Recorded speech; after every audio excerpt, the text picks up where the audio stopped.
Welcome to Cadeau and Janko Wednesdays at Lunch Burger Edition.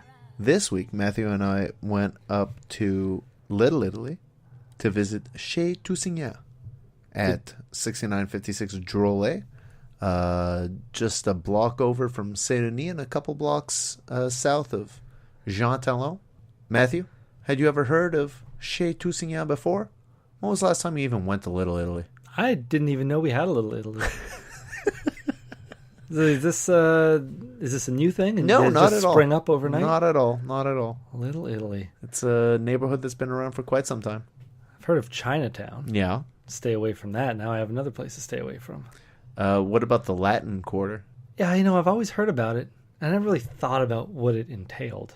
But I guess that's just where a lot of Latinos hang out. I think maybe more historically than necessarily right now. Oh, okay. Also, well, I was about to say also the case for Little Italy, but that's only half true. Yeah, when did this thing spring up? You said it's been around for a few years? It's been around for a while? Yes, Matthew, I'm pretty sure Little Italy outdates both of us. What other little things are around the city that I don't know about? Is there a little Czech Republic? No, I don't think so. There might be a Little Haiti. It may not actually be called Little Haiti, but Park X is kind of like Little Haiti. So, no, I've never been to this restaurant. Never heard of it. Don't think I've ever been to Little Italy, but then again, I don't know where I'm going half the time, so may have Well, been at there. least when you're in Little Italy, they've got these sort of markers there, these big curved pillars that stick out of the sidewalk. They have a little, I want to say map of Italy, but that's not really accurate. It's like an icon of the shape of the country. It's just a little, I guess it's a map, a tiny map of Italy. Does everyone not work for a few hours in the afternoon and just go home and take a nap? I don't know if that happens in Italy. That's more of Spain with their siestas. I thought it just happened at all those Everywhere in Europe. all those everywhere that the sun is a little too hot for people's I think liking. in Italy they have like a real nice long lunch break, but Yeah. I don't know off the top of my head. Mind you, my folks are in Italy right now as we record this. Oh wow! Felt appropriate that my mom and dad are in Italy, so I'll go to Little Italy. Get a little try and match them. send her some pictures of what do they even have in Little Italy? You They know. had a little child's park. Yeah, there was a beside little where we park. were. Could send her a photo of that, being like, I don't know. They didn't even have much in that park. It was a very No, it was a remarkable pretty park. bare bones park. Yeah. But yeah, my mom is Italian. She would have been born on the boat if she was born a week earlier. But her parents got here like 50 years ago, and then she was born. My grandfather, to this day, is still paying taxes on his farmland that he has never had any intention of going back to. I suppose the economic situation 50 years ago in Italy was not very good. He decided he had to get out of Dodge. But he's still paying taxes on his farmland. It's just land, or is there a structure on that? I'm assuming land? it's a little farmhouse. I'm assuming he lived in a structure. He didn't just lie in the farmland. Well, you kept calling it farmland. I don't know. Is there, like, if he just left it, did he just never build a little home, a little ranch? What was he farming? I actually don't even know what he was farming. I think he was farming like a bunch of things. I don't think it was like a specific crop. I think he was farming a lot of different things. Okay, do you have animals? Judging by his current garden, tomatoes, zucchinis, bell peppers, spicy peppers, Classic Italian. classic Italian things. Yeah. It's probably, he probably didn't pay too much for it 50 years ago as to what he could sell it for now. Yeah, that's probably true. I didn't even know Italy had enough room for someone to just have a farm that they never visited. Sure. It's a big country. I always feel like everyone's living on top of each other. I mean, here in Canada, people are Literally living on we're top of each literally other, living yeah. on top of each other. And that's just because there's so much space that no one wants to live on. Yeah. So Italy's full of space that people want to live on, so they could spread out a little bit. So my folks have been texting me pretty regularly and making me feel like a bad son, basically, because they'll send me a text where it says something like, "This is a photo of Pompeii. In the background, you see Mount Vesuvius, which erupted in whatever BC." What am I supposed to respond to that? Whoa, cool. Hope you're having fun. I just don't respond. That's probably Yeah, I mean that's probably the worst way to go back to it. You don't want to just send her something that's going on in your life, something around here, construction in the city. Yeah, exactly. I'm sending her like, my street, they're still jackhammering. Yeah. They destroyed my street in 2017. Yeah, maybe updates on the paid toilets, something like that. Something interesting and timely. What paid toilets? Where are you finding paid toilets? Aren't they doing public toilets? Yeah. They're not going to be paid toilets. No, they're not paid toilets. This is going to be a nightmare. We've talked about it, but I don't even want to think about it right now. It seems horrific. Self-cleaning, Matthew. Self-cleaning to what point? Like you need to self-clean that thing with napalm. Who knows? To get rid of. I don't know how it works. Yeah, well, I think the door just locks at a certain point. It just hoses the whole thing down and then squeegees it into one little drain. What if someone's in there when it gets locked down? It doesn't matter. Oh, God, let me out. It's so hot. People might need a good cleaning, too. Who knows? Oh, man. Matthew, I want you to be the one who gets locked in the public washroom while it's self-cleaning. Why? Because you seem to look down upon the people that you assume would be in there. I will never use a public washroom. You'll never use a public washroom? Not one of those. Not one that is just a washroom. I'll use a washroom attached to a restaurant in a food court or something. Attached to a restaurant, yeah. Yeah, like something that's sole purpose is not just for people to go and defecate in. What about a porta potty? I have issues with them, but I'll use them because they're usually in places where there are no other options. What about just peeing in a shrub? If it's nighttime. Otherwise, I'll hold it in. Yeah, but let's say you're at the point where you're doing that little pee-pee dance. I've never been at that point. Never had to do a pee-pee dance? I've done it where I'm like waiting for a washroom or something, but I've always planned ahead. If I have to go to the washroom, I'll do it. And if not, I'll be around another washroom. Eventually, yeah. No. How about poop?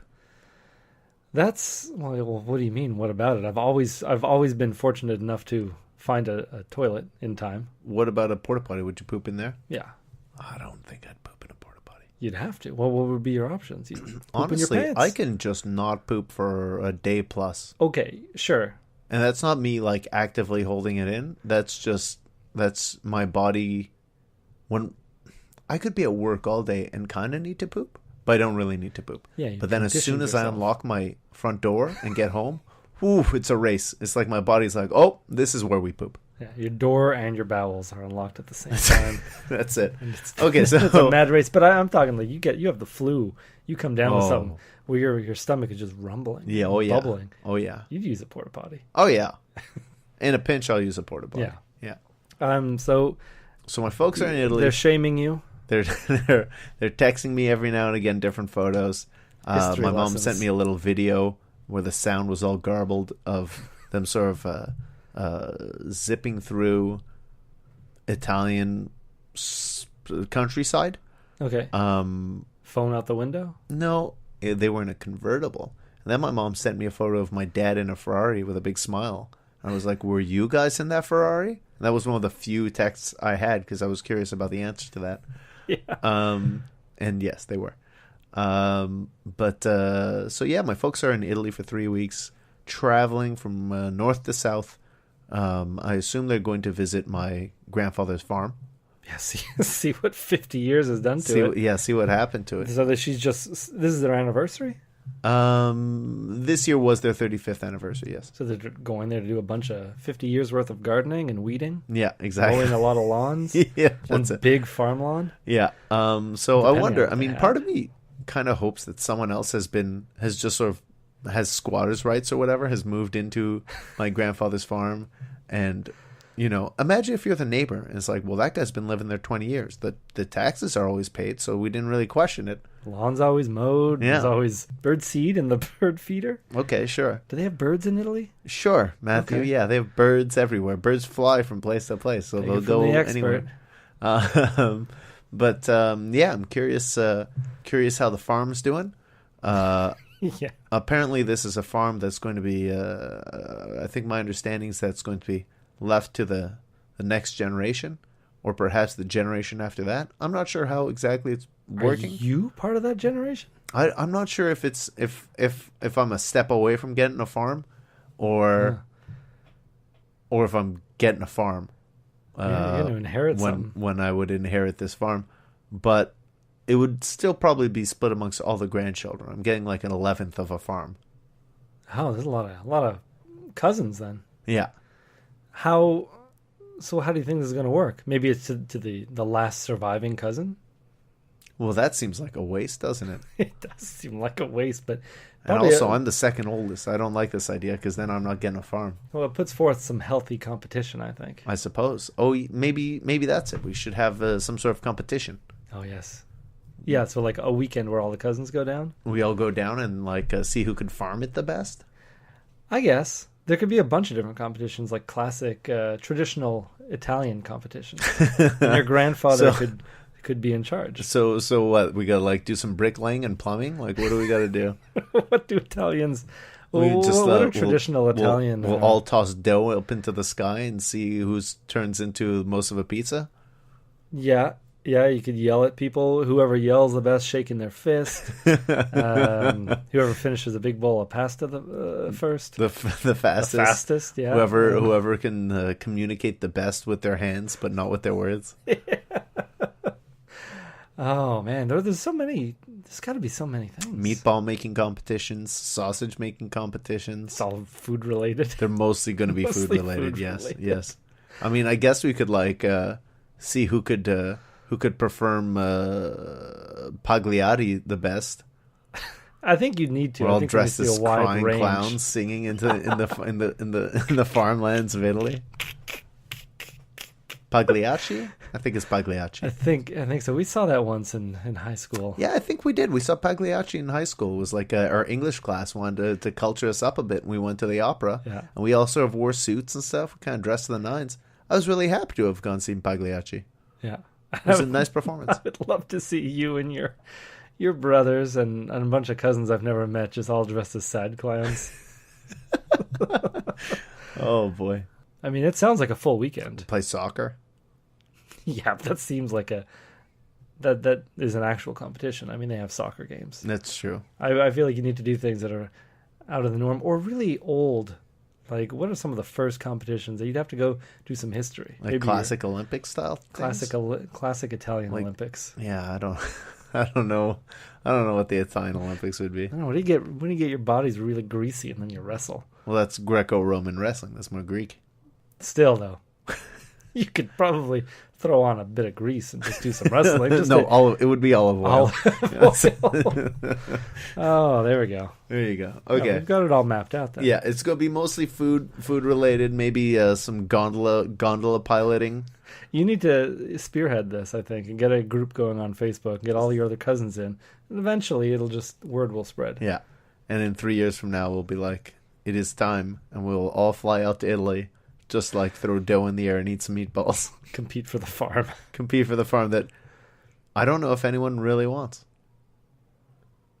Yeah. I mean, from my grandfather's perspective, it's just annual taxes. How much could taxes be? And why don't they just sell it? I think he wanted to keep it to pass it down. Pass on the taxes? Well, who knows? Maybe because he had never had an intention of going back to Italy because it was no good.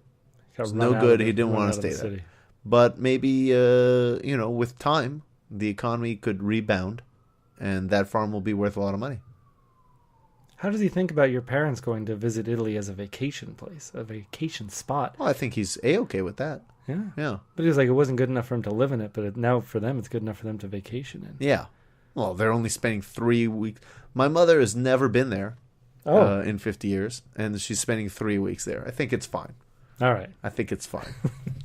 Okay. I approve. So, Matthew, we were in Little Italy today. Chez Tousignant. We walked in. Tell me a bit about your first impressions of this restaurant when we walked in. Nice and quiet. Mm-hmm. Clean looking. Pretty straightforward, simple. Mm-hmm. Very easy to order a burger because they had limited options. Yeah. Burger, double burger. Cheeseburger, double cheeseburger. And then the special burger that you got. Tousignant burger. Yeah, that was some kind of maple hot dogs, ham. A Tusi Pogo. Mm-hmm. Still don't know what that is. They had a couple of different poutines as well. I noticed one of them that intrigued me the most was the prices were blocked out, so I don't know if they were out of the ingredients for that particular one. It was a poutine with